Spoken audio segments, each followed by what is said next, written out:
Okay, so in front of me I've got something very exciting. This is a dimensionally accurate model of the upcoming iPhone Fold, also known as the iPhone Ultra. How do I know that this is accurate? Well, it comes from my friend Sonny Dickson, the same source as all of our previous iPhone models, and those have been spot on every single time, months before their launch. It's literally what case manufacturers use to make their cases ahead of time. So in this video, I'll tell you everything I've discovered and also put it head to head against pretty much every foldable on the market right now, including one comparison that's gonna be really uncomfortable for Apple. So definitely stick around for that. And before that, I have to give a quick shout out to Bitdefender's Premium Security for sponsoring this video with their all-in-one Scam Protection Pro tech. More on that later in the video. But first, I gotta be honest, this thing feels extremely weird in the hand. It's incredibly short, also super wide when open.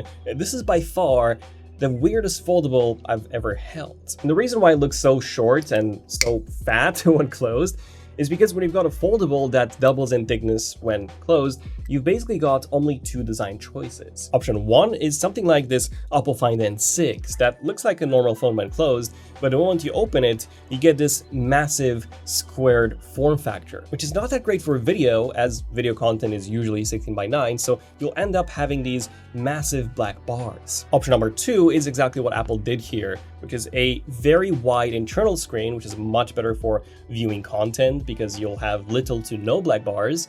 But then the external screen, that's the one that gets compromised, becoming very short and very fat, so to say. The only way to win both scenarios is to have something like the OPPO Find N6, but then unfold it 3 times, which is what Samsung and Huawei did with their trifolds. But Apple may never even do a trifold, so this is what we've got for now. Now, before I throw it side by side against the competition, let me quickly take a look at the hardware. So on the front, we only have a super tiny earpiece here. We're not gonna have a notch, but we're of course gonna have a front-facing camera, which is said to be a punch hole version. On the right side, we have 2 buttons. You would expect the power and then the volume buttons, right? Well, no, the bottom one is actually the camera control button, which by the way, does work really well. Like it's way easier to hold and press with it being so low, as opposed to, you know, the iPhone 17 Pro Max, for example, which as you can see right here, it is way higher. So that is already an upgrade. That's the camera control button.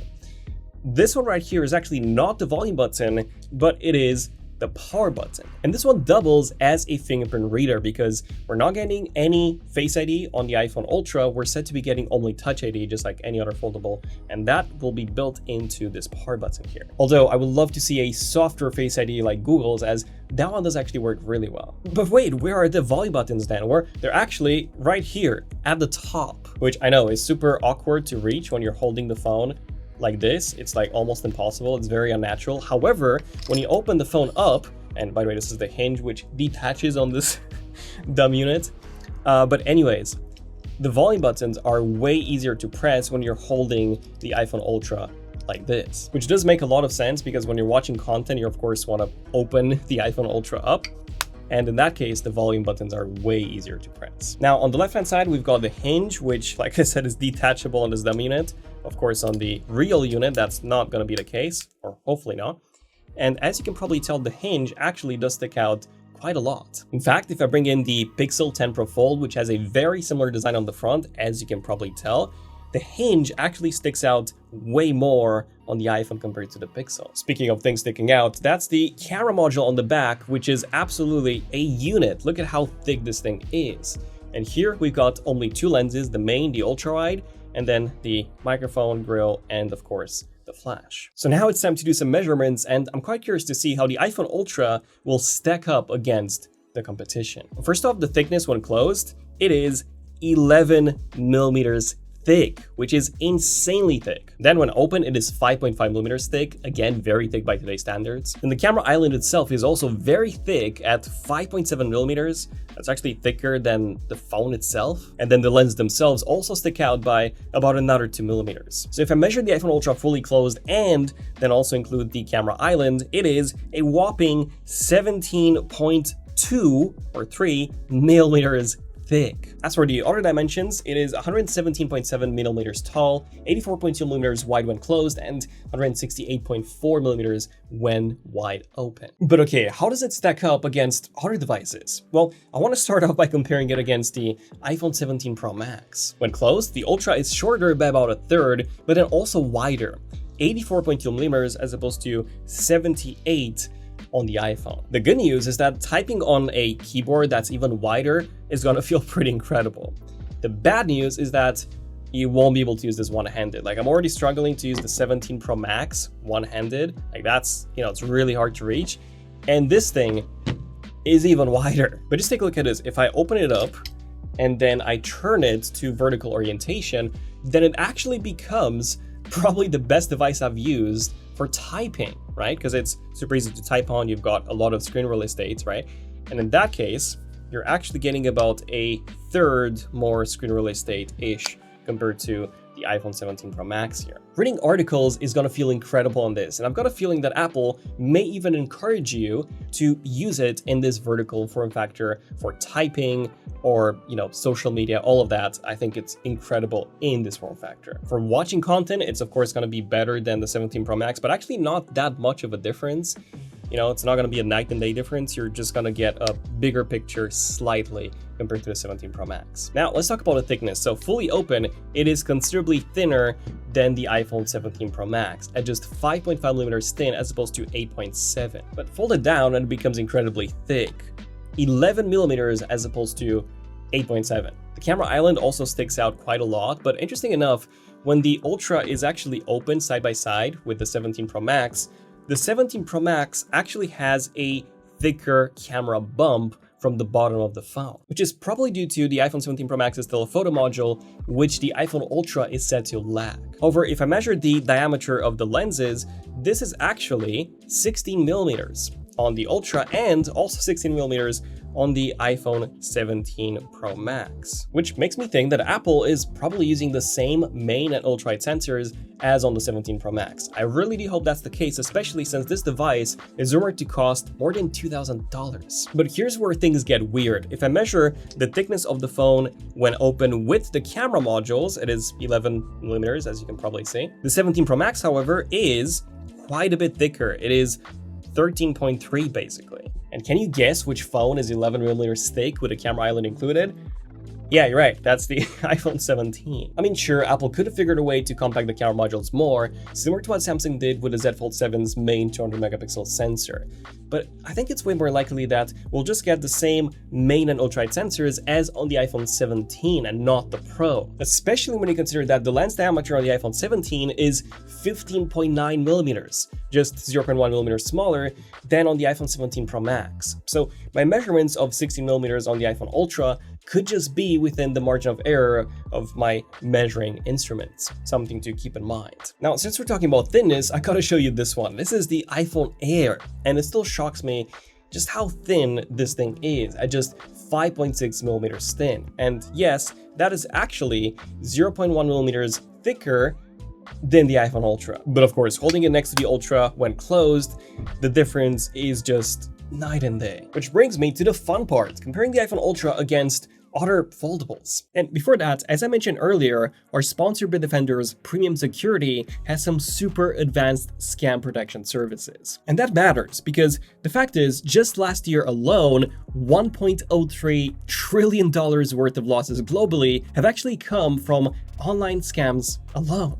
That is insane. And you can imagine that AI has had a big impact on all of this. Even if you're tech savvy, they only get more advanced. I'm talking about deepfakes, voice clones, text messaging, you name it. But luckily, Bitdefender offers Scam Protection Pro within their premium security service, which has a whole bunch of tools to keep you protected, especially with their Scam Radar. Featuring automatic threat detection, Scam Radar provides real-time alerts about scam outbreaks within your area as soon as they happen.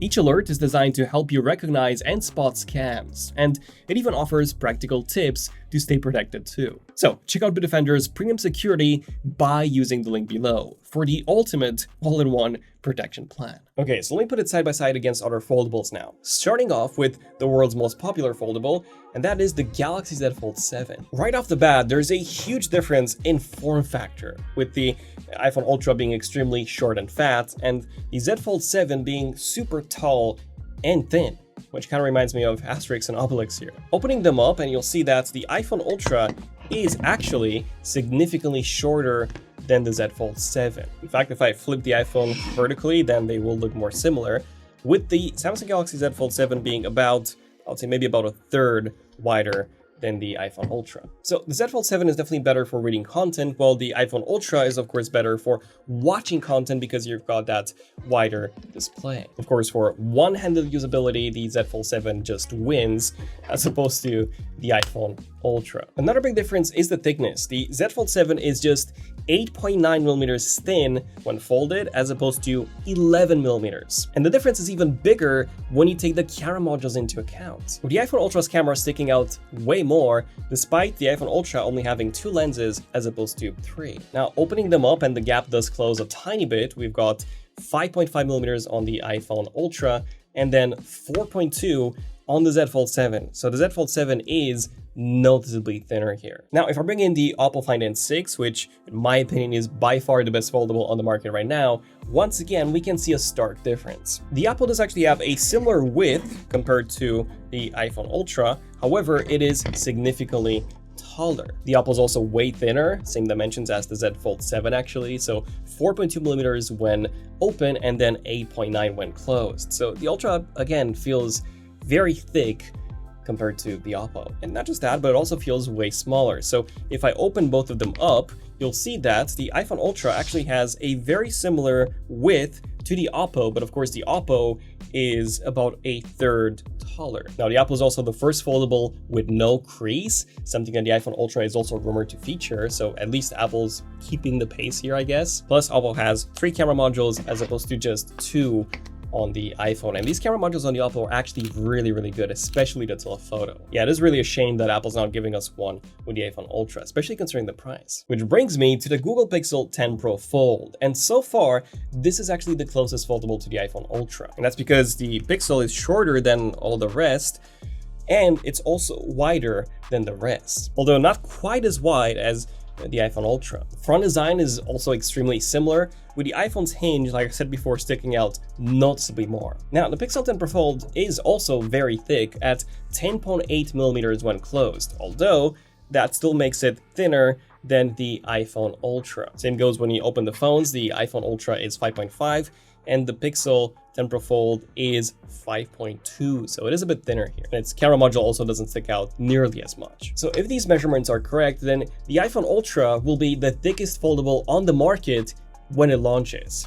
And that's by a pretty big margin, especially with Google said to be launching a thinner Pixel 11 Pro Fold a month or so before Apple's. Now there's one last foldable that I want to put it up against, and that's this guy, the original Google Pixel Fold, codenamed Passport. And as you can tell, out of all the foldables I've got here, this is by far the closest one, because from the front, they're actually very similar. Sure, the Pixel Fold is a bit taller, but if we compare the width, it is almost the same. And if I open them up, they're again very similar, almost the same width, and of course the iPhone Fold is just shorter. Thickness-wise, the Pixel Fold is finally the first foldable that's thicker than the iPhone Ultra at 12.1 millimeters when closed. But you know, this thing came out back in 2023, 3 years ago. The iPhone Ultra is supposed to be a late 2026 foldable, also the most expensive one on the market. So I don't think it being, you know, a bit thinner than a one that came 3 years ago is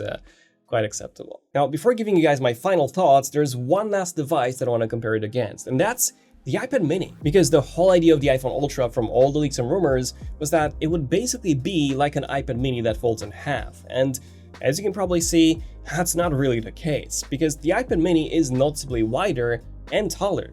The iPhone Ultra is just noticeably smaller in every single way. Which brings me to my final thoughts on the iPhone Ultra. And I gotta be honest, I'm actually quite disappointed. You see, not only is the iPhone Ultra considerably thicker than every other foldable on the market, but it's also the smallest one. And it's also rumored to be, by far, the most expensive one. Like, I really hope that these measurements are all wrong, but based on previous years, they're probably not, and they're correct. And on top of that, there's no telephoto. And I'm pretty sure that the charging speeds and the battery life, they're not going to be pretty impressive either. But look, you're not buying this for the hardware. You're buying this because this is an iPhone that folds. So if you're deep in the Apple ecosystem and you want something that has really good integration between your Apple devices, you don't really have a choice. This is the only foldable iPhone. But if you're purely looking for the best foldable, as it stands, this is probably going to be the worst one in pretty much every single way, aside from the software. But yeah, I would love to hear your thoughts on the iPhone Ultra or iPhone Fold down below. And if you want to see what the regular iPhones, the iPhone 18 Pro and the iPhone 18 will bring to the table, then we've actually made some videos on those ones as well. Other than that, don't forget to check out our app wallpapers for some beautiful designs like this one right here. I'm Daniel, this is ZONEofTECH, and I'll see you guys in the next one. ZONEofTECH, signing out. Cheers.